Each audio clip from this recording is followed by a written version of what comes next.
지난 7일은 가을이 시작된다는 입추였습니다.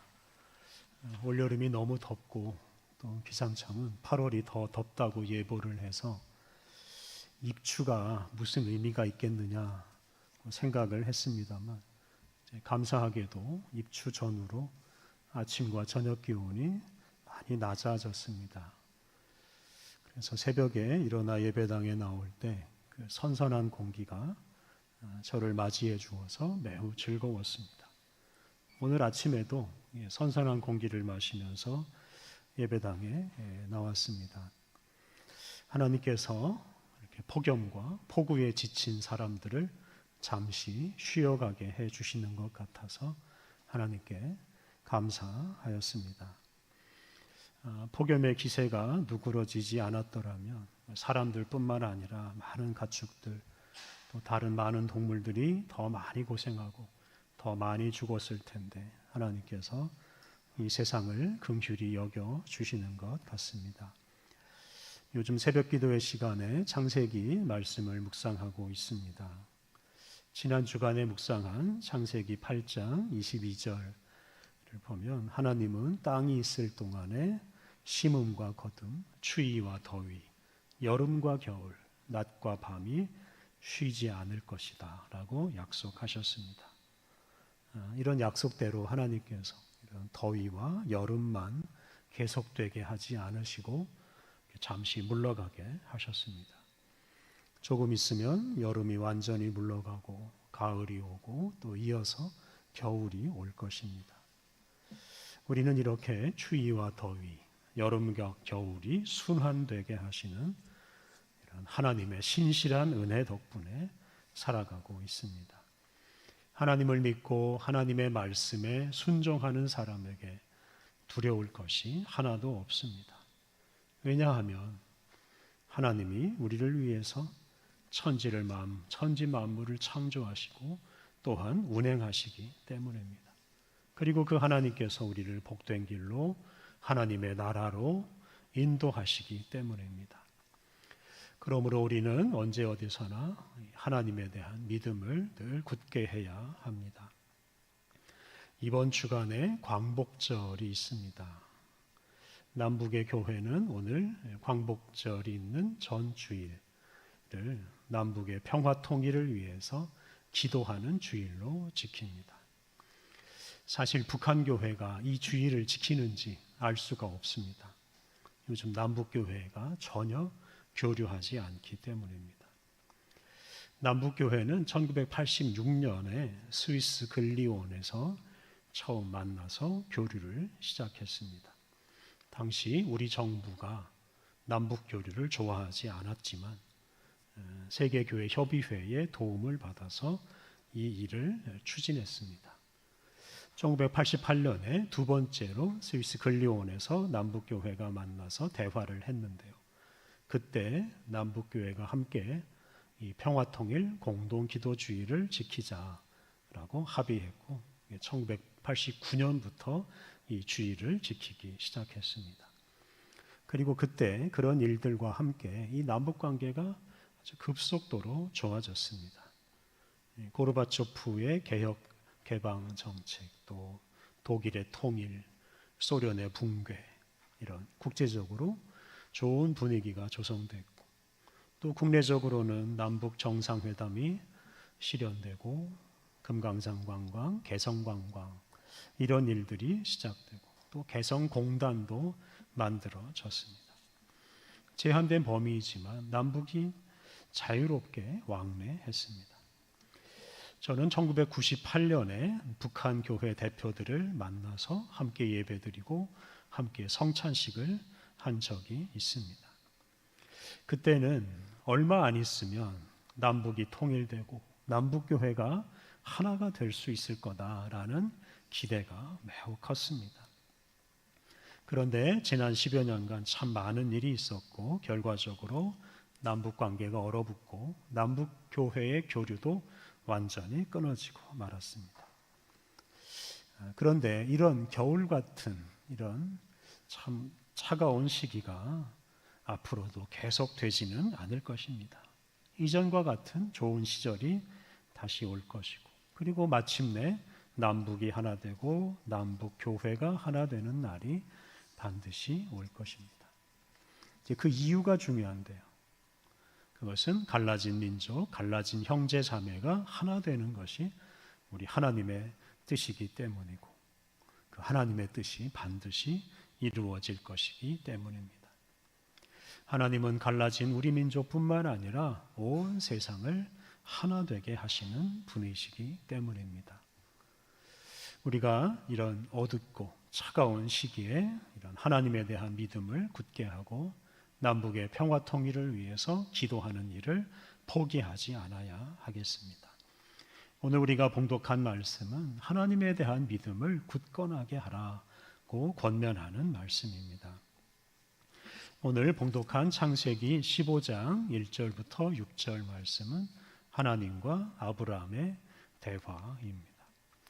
창세기 12장 1절부터 3절을 보면 하나님께서 아브라함을 부르시고 그에게 큰 복을 약속해 주셨습니다. 하나님은 아브라함으로 하여금 큰 민족을 이루게 하시고 그 아브라함을 통해서 세계 모든 민족이 복을 받을 것이다 라고 약속해 주셨습니다. 오늘 우리가 읽은 창세기 말씀은 그 약속에 관해서 하나님과 아브라함이 대화하는 이야기입니다. 오늘 본문에 아브라함이라고 되어 있는 이름이 창세기 17장으로 가면 아브라함으로 이제 바뀝니다. 오늘 본문 1절을 보면 하나님께서 아브라함에게 이렇게 말씀하십니다. 두려워하지 말라. 나는 내 방패요. 너는 지극히 큰 상급이니라. 하나님께서 아브라함에게 두려워하지 말라고 말씀하시고 당신이 아브라함의 방패가 되어주시고 지극히 큰 상급이 되어주시겠다. 아브라함에게 지극히 큰 상을 주시겠다라고 약속하셨습니다. 하나님께서 아브라함에게 두려워하지 말라고 말씀하신 이유는 2절과 3절에 나옵니다. 2절과 3절에 아브라함의 그 두려움이 나옵니다. 2절에 아브라함이 이렇게 말합니다. 나는 자식이 없사오니 나의 상속자는 이 다메섹 사람 엘리에셀이니이다.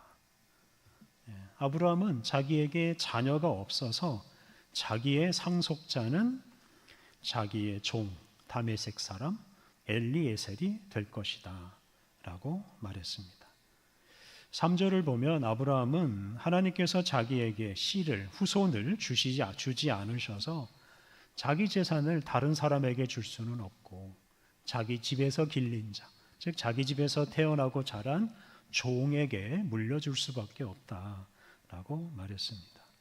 이게 바로 아브라함의 두려움이었습니다. 근데 이 아브라함의 두려움에는 두 가지 차원이 있습니다.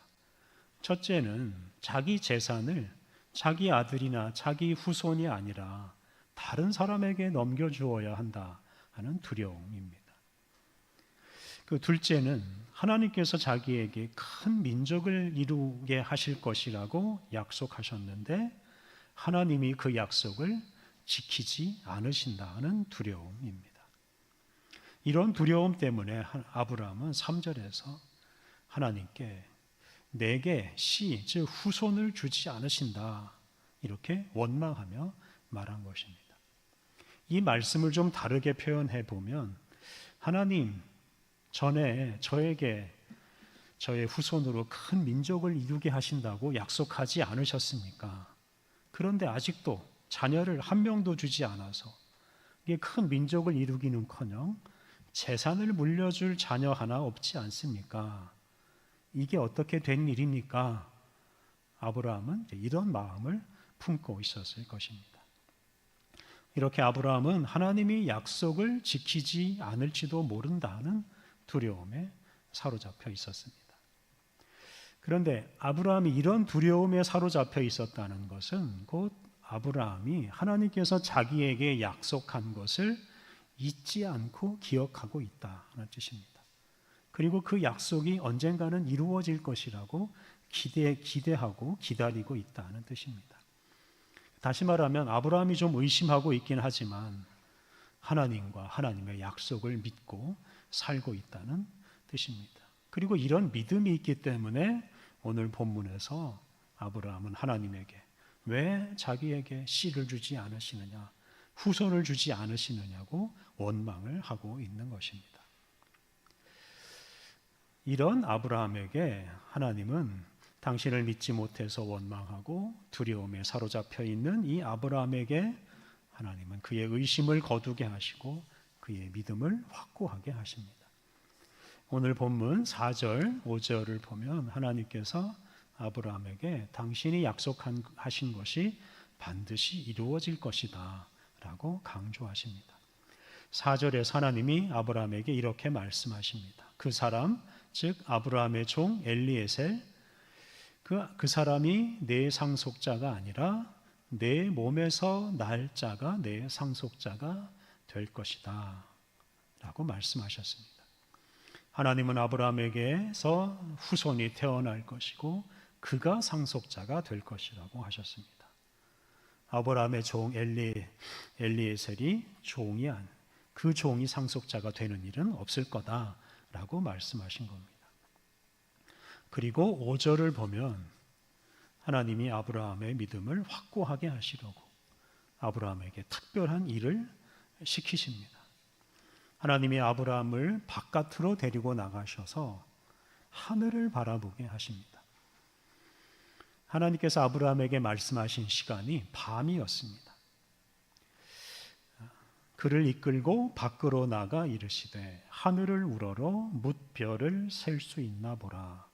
또 그에게 이르시되 내 자손이 이와 같으리라. 새 한글 성경은 5절 앞부분을 이렇게 번역했습니다. 하늘을 쳐다보고 별을 셀 수 있거든 세어보아라. 하나님은 아브라함에게 하늘을 보고 그 하늘에 있는 별을 한번 셀 수 있으면 세어봐라 라고 말씀하셨습니다. 이 말씀은 하늘에 얼마나 많은 별이 있는지를 한번 관찰하게 하신 겁니다. 여러분은 밤에 하늘의 별을 세보신 적이 있으십니까? 사실 서울에서 밤에 하늘을 보면 별이 몇 개 안 보입니다. 서울에서 밤하늘을 보는 건 큰 의미가 없습니다. 도시의 조명, 미세먼지 때문에 하늘의 별을 볼 수가 없기 때문입니다. 반면에 인위적인 이런 빛이나 미세먼지가 없는 시골이나 깊은 산에 가면 하늘에 있는 그 무수한 별을 그대로 볼 수 있습니다. 그리고 그 무수한 별을 보고 있으면 그 별을 보는 자신이 정말로 작고 그 광대한 우주의 모습에 압도당하는 그런 느낌을 받을 때가 있습니다. 저도 고향에 가서 하늘의 별을 볼 때 그런 경험을 합니다.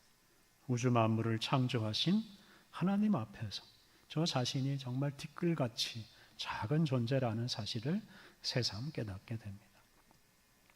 창세기 22장을 보면 하나님께서 아브라함에게 그의 후손이 하늘의 별과 바다의 모래같이 많아질 것이다 라고 말씀하셨습니다. 여러분 바닷가에서 그 모래, 알, 개수를 세어보신 적이 있습니까? 아마 세어볼 생각조차 하지 않으실 겁니다. 셀 수가 없기 때문에 그렇습니다. 그렇다면 바닷가의 모래와 하늘의 별 중에서 어느 것이 더 많겠습니까? 제가 인공지능에게 같은 질문을 해보았습니다. 그랬더니 인공지능이 하늘의 별이 바다의 모래보다 훨씬 더 많다라고 대답을 했습니다. 하늘의 별이 바다의 모래보다 약 27,000배가 많다라고 했습니다. 수를 세는 단위에 만, 억, 조, 경, 해 이런 단위가 있지 않습니까? 만의 만배가 억이고 억의 만배가 조이고 조의 만배가 경, 경의 만배가 해입니다. 우리는 이 경이라는 단위까지 사실 쓰고 있는데요. 근데 별의 개수는 이런 억이나 조나 경을 넘어서 200해 정도가 된다고 합니다. 이 수는 사람이 죽을 때까지 세도 셀 수가 없는 수입니다. 그렇다면 하나님은 왜 아브라함에게 그 하늘에 있는 그 많은 별을 세어보라고 하셨겠습니까? 왜 할 수 없는 일을 시켰겠습니까? 하늘에 그렇게 많은 별이 존재하고 그렇게 많은 별이 하늘에서 사고 없이 운행하고 있다는 사실을 깨닫게 하기 위함입니다. 다시 말해서 그 무수한 별을 포함한 그 광대한 우주를 하나님이 창조하시고 그 모든 것을 하나님께서 조화롭게 운행하고 계시다는 사실을 생각하게 하신 것입니다. 하늘에 있는 무수한 별을 만드시고 그것을 조화롭게 운행하시는 전능하신 하나님이 아브라함을 위해서 무슨 일이든 하지 못하시겠습니까? 하나님은 당신을 의심하고 두려워하는 아브라함에게 밤하늘의 별을 보면서 전능하신 하나님의 능력을 생각해 보게 하셨습니다. 그리고 하나님은 당신의 그 전능함으로 아브라함의 후손을 번성하게 하시겠다고 다시 약속하셨습니다. 오늘 본문 6절 말씀은 이런 하나님의 약속과 말씀에 대한 아브라함의 응답입니다. 이 부분이 오늘 우리가 가장 주목해야 할 말씀입니다. 6절 말씀, 아브라함이 여호와를 믿으니 여호와께서 이를 그의 의로 여기시고, 하나님 말씀 따라서 밤하늘을 바라보면서 별을 세던 아브라함이 별을 세는 중에 하나님을 믿었습니다. 아브라함은 무수한 별을 창조하시고 운행하시는 하나님을 믿었습니다. 전능하신 하나님이 자기의 후손을 얼마든지 번성하게 하실 수 있다는 것을 믿었습니다. 이렇게 아브라함이 하나님을 믿자 하나님은 그것을 아브라함의 의로 여기셨습니다. 하나님을 믿은 것이 아브라함의 의가 되었다는 뜻입니다. 그리고 아브라함의 의로 여기셨다라는 말은 아브라함이 의로운 사람이 되었다, 아브라함을 의로운 사람으로 여기셨다 하는 뜻입니다.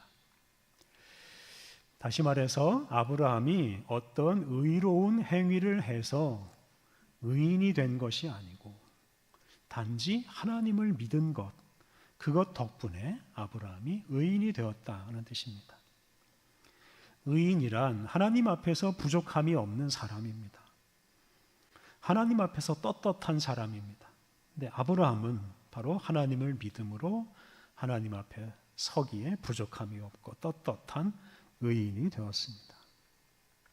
신약 성경 로마서 4장 1절부터 3절을 보면 사도 바울은 오늘 읽은 이 창세기 15장 말씀을 인용해서 죄인인 우리가 믿음으로 의롭게 된다라는 사실을 설명합니다. 그래서 로마서 4장 3절에서 창세기 15장 6절을 인용하는데요. 로마서 4장 3절 말씀, 성경이 무엇을 말하느냐? 아브라함이 하나님을 믿음에 그것이 그에게 의로 여겨진 바 되었느니라. 이렇게 사도 바울은 아브라함이 하나님을 믿은 것 덕분에 아브라함이 의인이 되었다는 것을 강조합니다. 사도 바울은 이 로마서에서 믿음과 행위를 대비하고 강조합니다. 그래서 사람이 믿음으로 의롭게 될 수도 있고 행위로 의롭게 될 수도 있다라고 말합니다. 그래서 예를 들어서 사람이 바르게 살면 그것이 그 사람에게 의가 되어서 그 사람이 의인이 될 수 있습니다. 그런데 사람은 죄로 오염되어서 바르게 살지 못하고 자기의 행위로는 도무지 의인으로 인정받을 수 있는 사람이 하나도 없습니다. 이것 때문에 사도 바울은 로마서에서 이 세상에 의인이 하나도 없고 다 죄인이라고 말했습니다. 바울은 사람이 의인이 될 수 있는 길은 오직 믿음이라고 하였습니다. 그리고 그 모범을 바로 이 구약 시대의 아브라함에게서 찾았습니다. 아브라함은 자신의 행위로 의인이 된 것이 아니라 믿음으로 의인이 되었습니다. 하나님이 아브라함의 믿음을 보시고 그것을 그의 의로 여기시고 그를 의인으로 인정해 주셨습니다. 오늘 본문에서 우리는 사람의 행위보다 하나님에 대한 믿음이 더 중요하다 하는 점을 주목해야 합니다. 물론 우리 사람이 열심히 또 바르게 살아야 합니다. 하지만 자신의 행위만으로는 자신의 인생을 완성할 수 없고 자기를 구원할 수가 없다는 사실을 우리가 기억해야 합니다. 우리 자신의 행위보다 하나님을 믿는 것이 더 중요합니다.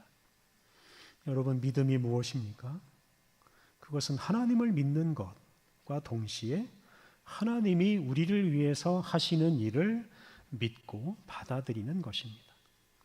우리를 구원하시는 그 하나님의 은혜, 예수 그리스도를 우리가 믿고 받아들이는 것, 이것이 바로 믿음입니다. 그리고 우리가 그렇게 하나님을 믿고 하나님이 하시는 일을 받아들일 때 우리가 온전한 사람이 되고 구원을 받을 수 있습니다. 창세기 12장에서 아브라함은 자신을 부르시고 자기를 고향을 떠나서 다른 곳으로 이끄시는 그 하나님을 믿고 순종했습니다. 그런 믿음 덕분에 아브라함은 새로운 인생을 살게 되었습니다. 그리고 오늘 본문에서 아브라함은 다시 한번 하나님에 대한 믿음을 확고하게 하였습니다. 그리고 그 믿음 덕분에 다시 말해서 하나님이 그를 위해서 하시는 일을 받아들임으로 아브라함은 100세가 되었을 때 아들 이삭을 낳았고 그 이삭을 통해 이스라엘 민족이 형성되었습니다. 그리고 그 이스라엘 민족을 통해서 예수님이 세상에 오시고 그 예수님 덕분에 세계 모든 민족이 복을 받게 되었습니다. 아브라함은 그의 믿음 덕분에 세계 모든 민족에게 복을 끼치는 사람이 되었습니다. 그리고 우리들 하나님을 믿는 사람들의 조상, 믿음의 조상이 되었습니다. 이렇게 우리를 위해서 위대한 일을 하시고 우리를 구원하시는 그 하나님과 하나님의 행위를 믿음으로 받아들이는 것이 중요합니다. 우리 자신에게 내세울 것이 없고 우리의 힘으로 할 수 있는 것이 없다고 해서 실망하지 않아야 합니다. 우리 자신이나 우리의 행위보다 더 중요한 것은 하나님이시고 하나님의 행위이기 때문입니다. 그리고 우리는 그것을 믿음으로 받아들일 수 있습니다. 사랑하는 성도 여러분, 하나님은 천지 만물을 창조하시고 운행하십니다. 그렇게 전능하신 하나님께서 우리를 주목하시고 우리에게 은혜를 베푸시고 우리를 구원하십니다. 우리가 믿음으로 그 하나님 그리고 하나님의 행위를 받아들일 때 우리가 새로운 인생을 살 수 있고 하나님의 자녀로서 하나님 나라 백성으로 살아갈 수 있습니다. 우리의 방패요, 우리의 지극히 큰 상급이신 하나님을 우리가 믿을 때 우리가 하지 못할 일이 하나도 없습니다. 앞서 말씀드린 대로 오늘날 남북의 교류가 완전히 끊기고 말았습니다. 통일은커녕 무력 충돌이나 일어나지 않기를 바라며 살고 있습니다. 이런 시대에 우리가 개인적으로 할 수 있는 일이 하나도 없습니다. 하지만 우리가 실망하거나 포기하지 않아야 합니다. 이러한 때일수록 원수된 것을 소멸하시고 막힌 담을 허시고 모든 것을 하나 되게 하시는 우리 하나님에 대한 믿음을 더 굳게 해야 합니다. 언젠가는 하나님께서 우리 민족을 하나 되게 하시고 또 하나 된 우리 민족을 통해 온 세계 모든 민족을 하나 되게 하실 것이라는 믿음을 품어야 합니다. 그렇게 우리가 하나님을 굳게 믿고 기도할 때 결국 하나님의 뜻이 우리들 가운데, 우리 민족 가운데 이루어질 것입니다. 오늘 봉독한 누가복음 12장 32절에 이런 말씀이 있습니다. 적은 무리여 무서워 말라. 너희 아버지께서 그 나라를 너희에게 주시기를 기뻐하시느니라.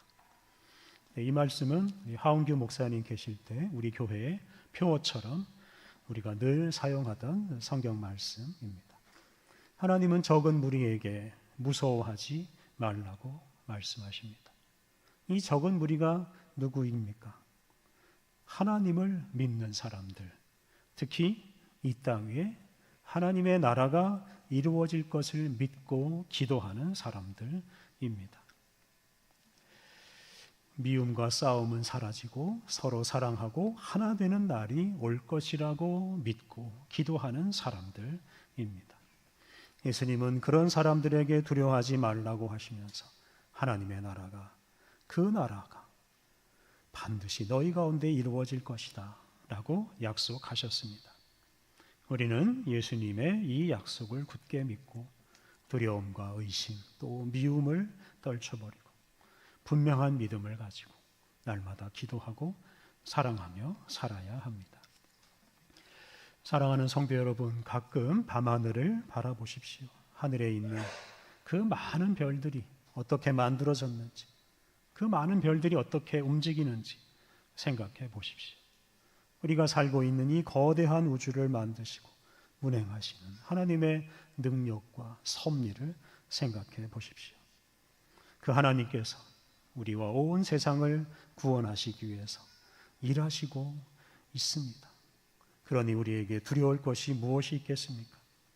예수님께서 우리에게 가르쳐 주신 기도대로 하늘의 뜻이 반드시 이 땅 위에 이루어지고 하나님의 나라가 반드시 이 땅 위에 이루어질 것입니다. 이 모든 일을 이루시는 우리 하나님을 굳게 믿고 언제 어디서나 두려워하지 말고 오직 하나님의 뜻을 따라서 늘 사랑하며 평화를 위해 일하며 살아가시기를 바랍니다. 이렇게 기도하겠습니다. 하나님, 천지 만물을 창조하시고 운행하시는 주님을 믿습니다. 주님이 우리와 온 세상을 구원하시기 위해 일하시고 있음을 믿습니다. 하나님, 연약한 우리 자신에게 소망을 두지 않게 하옵소서. 험한 세상 때문에 절망하지 않게 하옵소서. 우리를 위해 일하시는 주님을 굳게 믿고 주님이 우리를 위해 하시는 일을 굳게 믿음으로 우리의 의심과 두려움을 다 떨쳐버리게 하옵소서. 마침내 주님의 뜻이 이루어지고 아름다운 세상이 이루어질 것을 굳게 믿고 우리 민족과 온 세상을 하나 되게 하시는 주님의 뜻을 따라 살게 하옵소서. 날마다 우리 자신을 부인하고 우리와 온 세상을 구원하시는 주님을 영접하며 살게 하옵소서. 우리 주님 예수님의 이름으로 기도드립니다. 아멘.